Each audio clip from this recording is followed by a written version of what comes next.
Hi, I'm Andrea. Thanks for joining me today, and I'm going to show you how to make this lovely gift bag, which is very big but very simple to make. And we start off with a piece of 10 by 12 DSP. Now, I don't suppose this paper really matters which direction it's going in, so I'm just going to cut it wherever. But if your paper is directional, then be careful with your cutting. So it's just 10 by 12, that's our first handle piece. We need a piece that measures 1 inch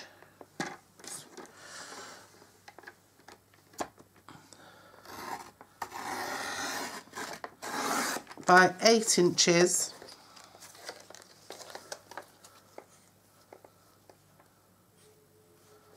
One inch by 8 inches. And then we need two 1 inch by 4 inch strips.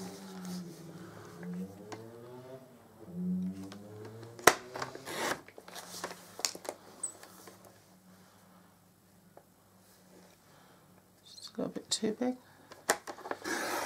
Two 1 inch by 4 inch strips, okay? And they're for the straps of the handle. And then you've got a little bit of scrap left that you can use in the tag or whatever. So that's cutting.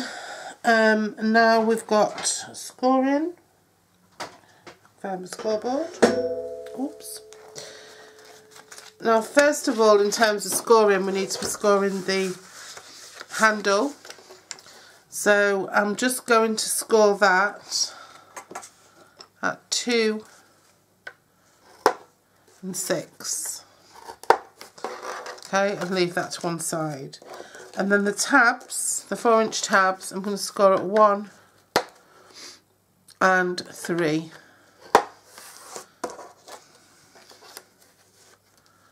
1 and 3. And then the paper itself, if we put it on our short side, we're going to score it at 2 and 8. And then on our long side, depending on which direction you're going to have your paper going in, so if you do think there's a direction, sort that out now. If your direction's going this way, because that's going to be our bag when it's finished, so if your direction's going this way, then you want to be scoring at this end at 1, 3, 6 and 9, and this is going to give you that nice big bag that you've just seen in the photograph. So now burnishing. These two little straps, they need to just be folded down so the pattern side that you're going to use is showing. Now, if you want to make these in a contrast, you can, and you could just use the other side because it is a contrast. So in fact, I am going to make it in a contrast because that would be more like what I've shown you in the picture. Fold those down. And then for the handle, again, if you're going to go for the contrast,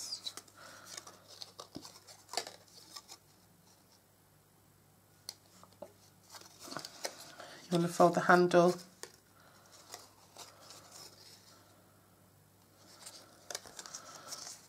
and you want to fold the handle back on itself because that's how it's going to fit. And then just between those score lines, just get your bone folder and just give it a little curve. It's just going to be a little strap like handle. It's just going to go like that, okay? And then what you want to get is a corner rounder or whatever. I'm going to use the back of your envelope punch board. I'm actually going to just use this corner rounder because Stampin' Up, I use mostly Stampin' Up products, but they don't make a corner rounder, so I use this. And I'm just going to round off, not all of those corners, just one end, because the other end is going to be at the back. I'm not really going to see that. Okay. It's up to you, you can do both ends if you want. Never quite in there. Right, so that's your straps done. And now for the actual box itself. You see, if we'd have been making it the other way, we would have needed the paper. If we'd been using this side, we'd have needed the paper going that way. It doesn't matter so much, those little straps and things. And obviously this is a paper hungry project. It uses a whole sheet of DSP, but it doesn't use any cardstock apart from for the label, and then it's just scraps. This is a lovely big bag. This was one of the first things I actually made that I just sort of made up myself. I'm sure there's people out there who have made similar, but this was one I just sort of made up myself. And it's a nice big bag. I made this one for a hospital gift for somebody. So I took them, believe it or not, in here I fitted a pair of shorty pyjamas, a hand cream, a lip balm and a face mask. So yeah, it's quite a big box. Now if you look at this end, we've got this long thin rectangle. Take that out and take it out on the other end as well.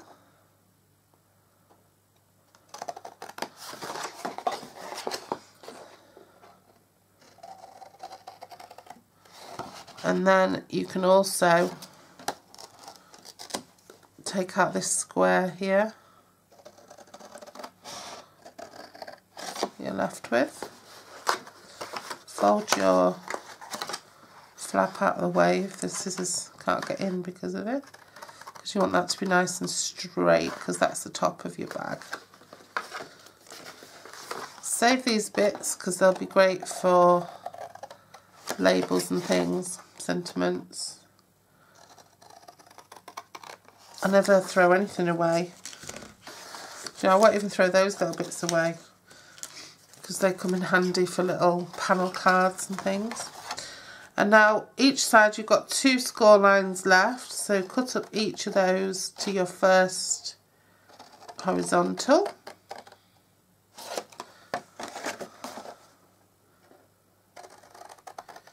Each of those to your first horizontal. And then your bag's just going to go together like this. But you do want some flexibility in it. So you want it to be able to be closer at the top than it is at the bottom. So you want it to sort of move in, but you still want it to be quite sturdy. So I don't advocate cutting in. I think it's okay not to notch in. It's okay just to make it as a box and give it plenty to stick to. But I do advocate using Tombow for this to glue it down. Now what you can do as well is you can pop on your handle and bits and bobs before you do anything else. So your tabs here are going to come, your straight edge is going to be on that side, and then this part, so all of this part can be glued on and all of this part can be glued on. So what I would do is just line it up on your grid paper and then just line up with your 1 to 2 and your 4 to 5, like so.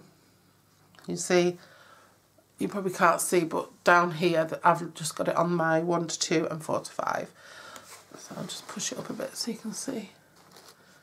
You see it's just lined up in the 1 to 2 and the 4 to 5 space. And then I'm just going to glue that on. So you can glue it halfway on your end flap and then part of the way down your other flap as well. So I'm just going to line that up and then line your score line up with your score line on your flap. Up. Be careful because it's slippery because it's coated paper.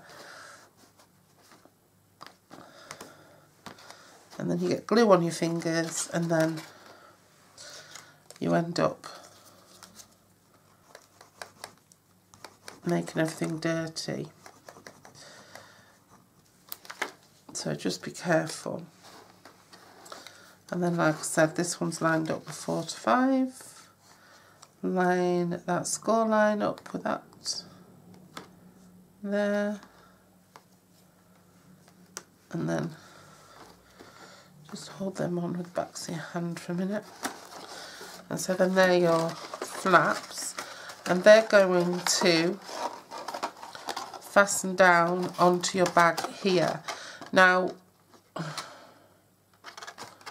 if you wanted to, you could make them shorter so that they stop, say, here. In fact, I'm going to do that. I'm just going to cut them off. So I will make an adjustment when I think I made a bit of an error there in my measurement. When I'm doing my, when I'm editing, I will acknowledge that change in the edit. That it's a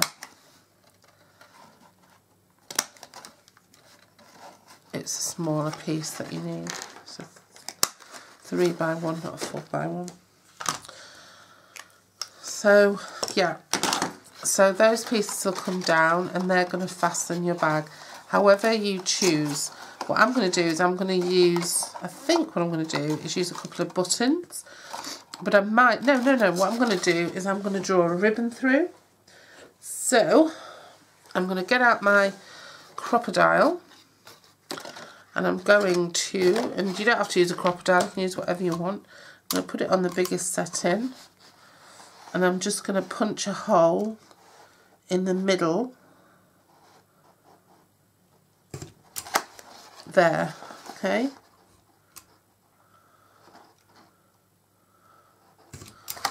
There, doesn't matter if they're not precise. And you can put brads into those if you want, and I probably would put brads into them if I wasn't on camera and hurrying.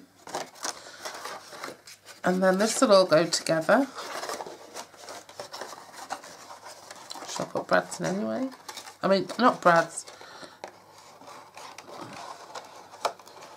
Now imagine that's all been pulled together.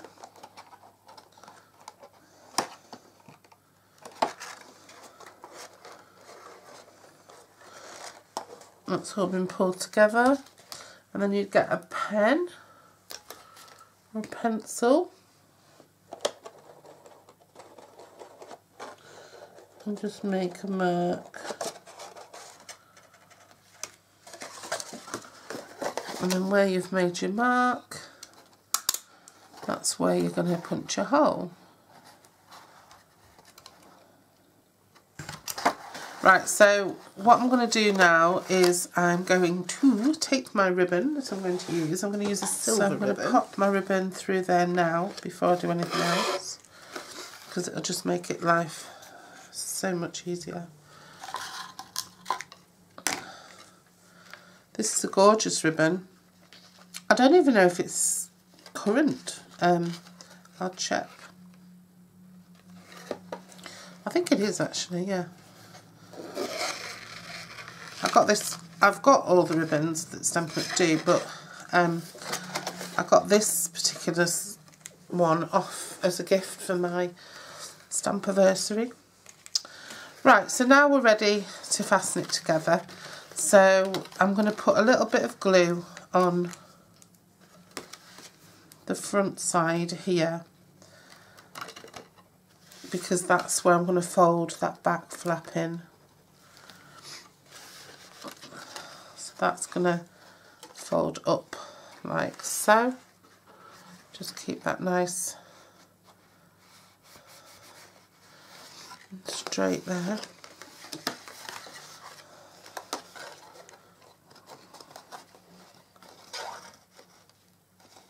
And keep it nice and square.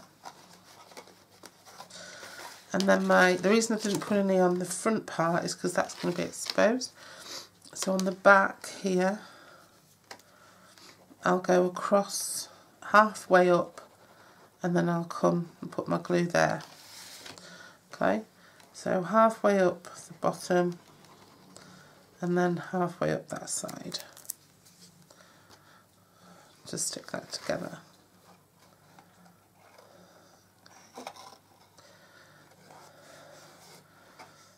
And it doesn't look unsightly on the end.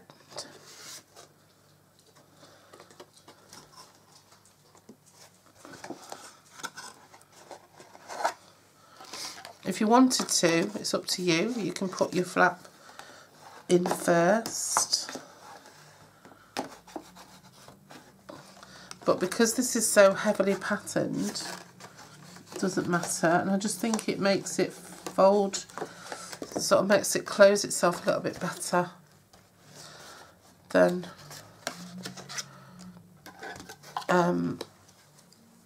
if I don't do that. Just trim that off a bit. That's just where, you know, like when we notch in and stuff.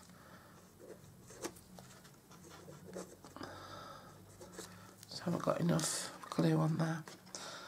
When we notch in and stuff, that's what we avoid when we notch in, those little overlaps and overhangs. But they're easily just trimmed off anyway, so once you've done what you're doing. So I'm just going to leave that to dry because I want to just put the handle on. So the handle then is just going to go across like so, and it's just going to sit behind the little closure straps.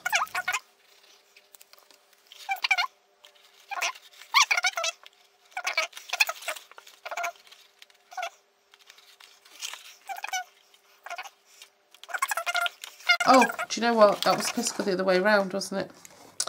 Anyway, so now we get to the good bit, which is fasten it shut. So I'm going to pop the ribbon through there.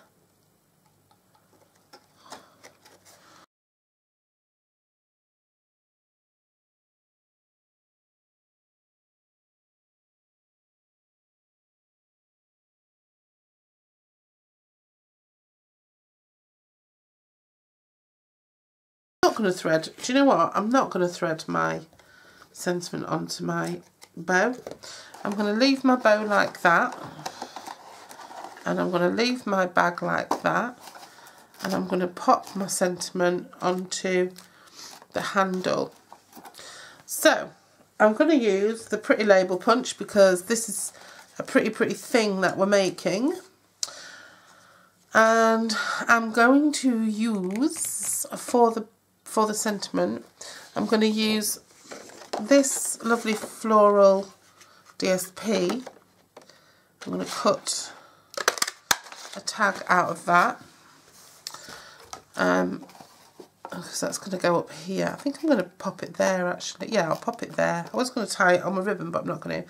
I'll pop it there, and then I'm just going to use a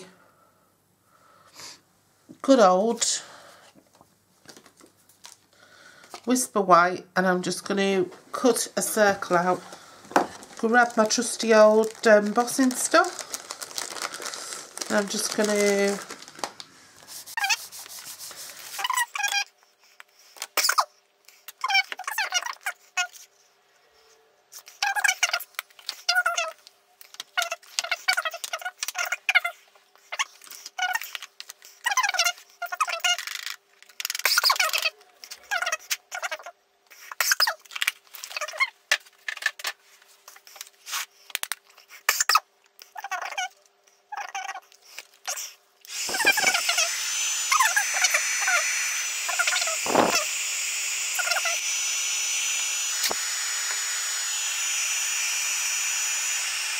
yes, there we have it. So our finished dimensions for that are 6 by 3 by 3, which is quite a big bag, and it's really pretty, and it'd hold, that would easily hold a nice sexy little nightie or something like that for somebody, or you know, anything, chocolates, cosmetics, bath products, wax melts, whatever. It would be fabulous. It's really, really pretty. It even, you know, it'd hold a couple of nice sized candles next to each other in there. And you see this joining at the side, it just doesn't, you can't see it at all. It's because of the folding, and it just gives it that nice rigidity and strength. And then it just opens really easily. Like I said, you could put some eyelets in if you wanted to. Oh, I double knotted it for effect, sorry. I'm not going to faff about trying to undo that knot in front of everybody. So yeah, so join me again tomorrow for another Valentine's project.